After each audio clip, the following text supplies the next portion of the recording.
जुन उद्देश्यले यहाँ उपस्थित हुनुभएको छ त्यो उद्देश्य अहिलेको लागि परिपूर्ति भइसक्यो।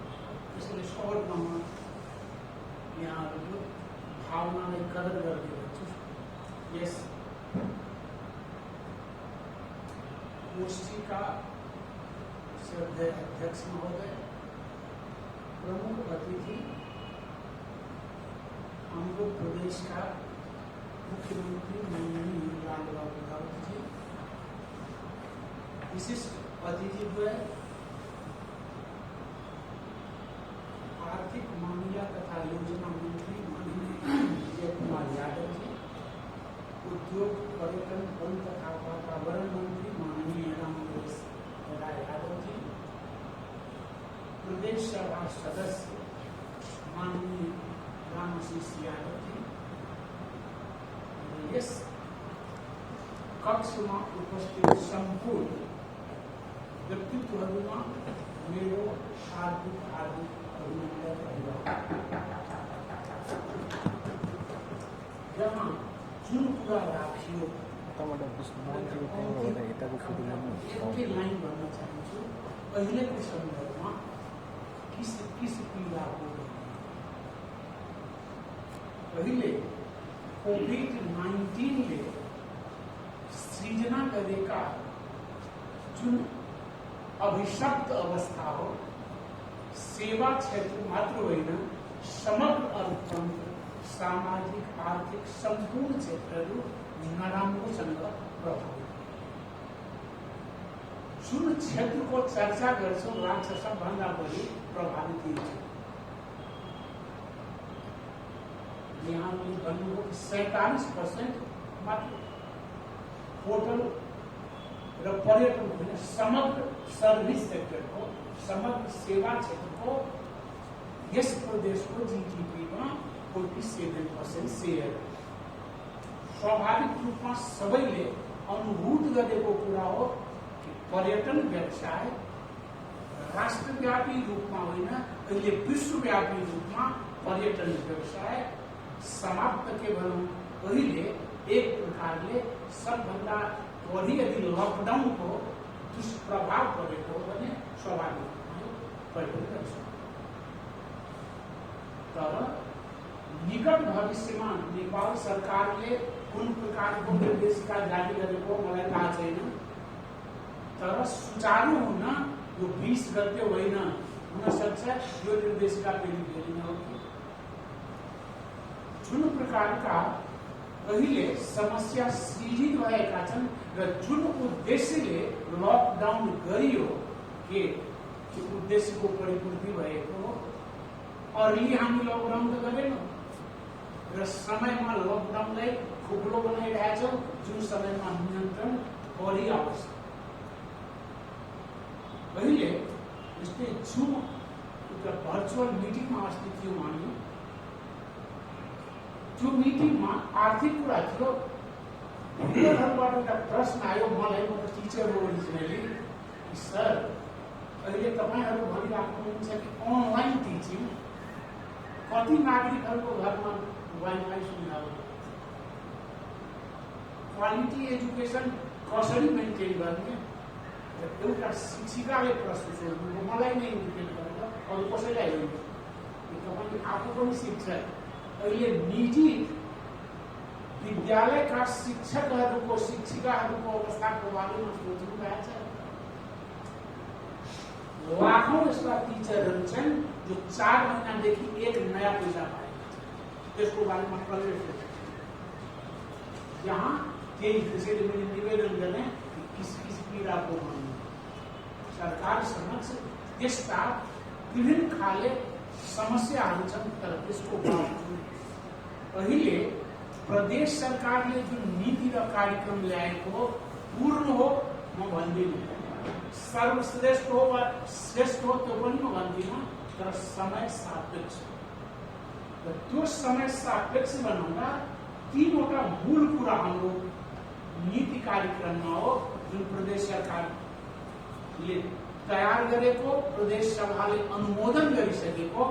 त्यसमा त्यो कोभिडलाई कसरी हामी फेस गर्ने अहिले दोस्रो कसरी जीवनलाई निरन्तरता दिने, तेस्रो यो निरन्तरता दिनको लागि आर्थिक स्थिरता कायम गर्दै रोजगारको सुनिश्चितता कसरी।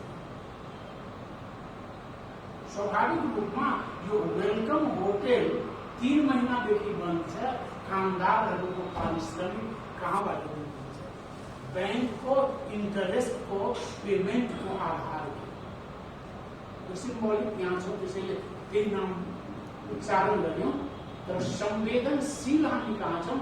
उदयजीहरू केही दिन पहिले मसँग माननीय आर्थिक मामिला मन्त्रीजी को माध्यमद्वारा मसँग पनि भेट्नु भएको थियो। धेरै राम्रो प्रोग्राम लिएर म एउटा कुरा निवेदन गर्छु कि एकैचोटि धेरै कुराहरूको धेरै यदि इस्युज हुन्छ भने सबैको समाधान सम्भव छैन। त्यसैले हामी सेलेक्टिभ बन्न सक्छौँ। जुन अहिले ज्ञापन पत्र वा अनुरोध पत्र त्यसमा सेलेक्टिभ हुन सक्नु पर्थ्यो, त्यो सेलेक्टिभ भएन। सेलेक्टिभ कुन रूपमा प्रायोरिटी कुन हो, वास्तवमा अहिले कुन दिनुपर्ने? अस्ति एक सूत्रीय उहाँहरूको थियो, उहाँ 2 जना मसँग 3 जना हुनुहुन्थ्यो, धेरै राम्रो परिणत हो पनि थियो होइन छ। त्यसलाई निरन्तर त्यसमा सार्थक प्रयास प्रदेश सरकारले गर्न सक्नुपर्छ, गर्छ पनि। नीति कार्यक्रम अवलोकन गर्नुभयो तपाईँहरूले, त्यसमा प्रायोरिटी दिएको यो जुन सर्भिस सेक्टर हो त्यसलाई प्रायोरिटी दिएको। प्रायोरिटी कुन उद्देश्यले? प्रायोरिटी यो सेवामा लागेका जुन उद्यमीहरू हुनुहुन्छ उहाँको आर्थिक स्थिरता कायम गर्नको लागि र सँगसँगै जुन समस्या सृजित भएको जुन रिटर्निङ माइग्रेन्ट्सहरू छन् तिनीहरूको लागि रोजगार, यहाँ जुन विस्थापित भएका छन् रोजगार विमुख भएका छन् तिनीहरूको लागि रोजगारको अवसरको सृजना गर्नको लागि सर्भिस सेक्टरलाई प्रायोरिटी दिने। त्यति मात्र होइन, जुन लगानी हेर्नुभयो कि पर्यटन प्रवर्धनको लागि, पर्यटन जन्य व्यवसायको प्रवर्धन र पर्यटकीय गन्तव्यको अभिवृद्धिको लागि यस बजेटमा प्राथमिकता दिएको छ। अब रकमको नाम किन भन्नु, त्यसमा धेरै होला, तर 1 अरब 13 करोड एलोकेटेड।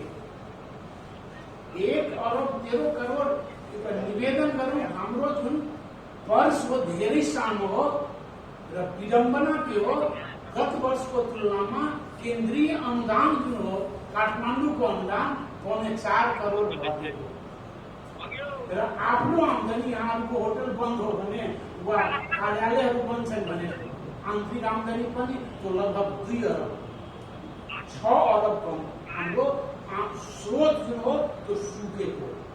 त्यस अवस्थामा अब जो गिभन सिचुएसनमा जुन एलोकेट हामीले आवन्टित गरेका छौँ, बाँडफाँड गरेका छौँ, हाम्रो आर्थिक मामिला मन्त्रीजी पनि यही हुनुहुन्छ। धेरै उहाँहरूमाथि मुख्यमन्त्रीजीहरूमा धेरै प्रेसर कहाँ, तर पनि प्रायोरिटी किन दियो? नीति कार्यक्रम बनाउँदै क्रममा हाम्रो माननीय मुख्यमन्त्रीजी जो युवराजजी हुनुहुन्छ, युवराजजीहरूको उहाँले भन्नुभयो उहाँको केही प्रपोजल थियो, त्यसलाई इस्यु गरौँ। मात्र सर्भिस सेक्टरमा होइन, सोसल सेक्टरमा पनि प्रपोजल थियो, उहाँले बजेटमा हेर्नुभयो होला। त्यसलाई पनि सम्बोधन कि आम नागरिकहरूको यो 8वटा जिल्ला, 8वटै जिल्लामा सम्बोधन कसरी हुन्छ? त्यो पथलैयाको अस्पतालको निर्माण होस् वा करिडोर, हाम्रो पर्यटन मन्त्रीजीको एउटा धेरै ठुलो सपना छ त्यसमा के यस्तो करिडोरको निर्माण गर्ने कि निजगढको इन्टरनेसनल एयरपोर्टलाई जोड्ने कोसिस भइरहेछन् र त्यसलाई ब्युटिफिकेसनको माध्यमद्वारा र त्यो ब्युटिफिकेसनले जुन हाम्रो उदयजीले भन्नुभएको छ स्टेप बढाउँछ र मलाई के लाग्छ त्यसैको एउटा पार्ट एन्ड पार्सल हो यहाँहरूको होटल व्यवसायहरूको जुन प्रस्ताव हो कि कमसे कम 8वटा जिल्लामा 8वटा टुरिस्टको स्टेज हो, जुन मनोरञ्जन सहितको स्थानीय भोजन संस्कृति आदि आदि पक्षहरू त्यो झल्किने एकदम सार्थक तपाईँहरूको प्रयास हो। स्वाभाविक रूपमा र विजयजी जनकपुर पनि प्रदेश भित्रै पर्छ, त्यसैले स्वतन्त्र रूपमा मलाई त्यो दिनुपर्ने आवश्यकता थिएन, एउटैले पुग्थ्यो। ती उदाहरण कसैमा समावेश गरे हुन्थ्यो, किनभने एउटै हो, पार्ट एन्ड पार्सल हो। हामी प्रदेश सरकारको रूपमा यदि सोच्छौँ भने जनकपुर म यहाँ जन्मेको हुर्केको सबै, तर यहाँ मात्र जनकपुर देखिन्छ भने यो अन्याय हुन्छ सप्तरीको लागि, वर्षाको लागि। त्यसैले प्रदेश 2 भित्रै पर्छ र सार्थक रूपमा संवेदनशील भएर यो सरकार कसरी गर्ने उठाइदिनु दिनुभयो। मैले आज देखेँ कि रेड बुक पल्टाएर यो गंगा सागर प्रायोरिटीमा परेको, परशुराम तलाव प्रायोरिटीमा मैले देखेँ कि त्यो रेड बुकमा कुन आएको हो, प्रायोरिटीमा परेको हो। यो प्रायोरिटी निसन्देह प्रदेशको प्रायोरिटी हो।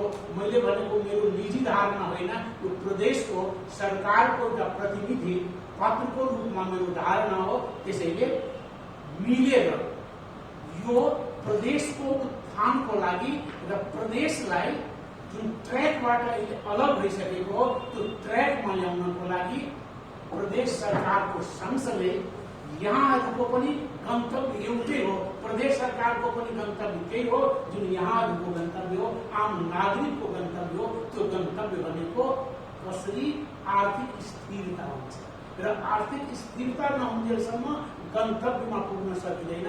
त्यो गन्तव्य भनेको त्यही जसलाई समृद्धि भनिन्छ र त्यो समृद्धिको गन्तव्यको प्राप्तिको लागि एकबद्ध भएर अहिलेको सरकार रोजगार दिन सक्दैन। सरकार जति भाषण गरे पनि कुनै पनि सरकार पूर्ण रूपमा 10%, 15% भन्दा बढी दिन सक्दैन। त्यो त निजी क्षेत्र नै हो। निजी क्षेत्रको नेतृत्वदायी भूमिका चाहिन्छ प्राइभेट सेक्टरको, र प्राइभेट सेक्टरलाई इन्करेज गर्न सरकार प्रतिबद्ध हो। हामी भन्छ 3वटा खम्बा, एउटा सरकार, एउटा निजी क्षेत्र, अर्को क्षेत्र भनेको सहकारिता। तीनटैलाई प्रदेश सरकारले प्राथमिकतामा राखेको हो।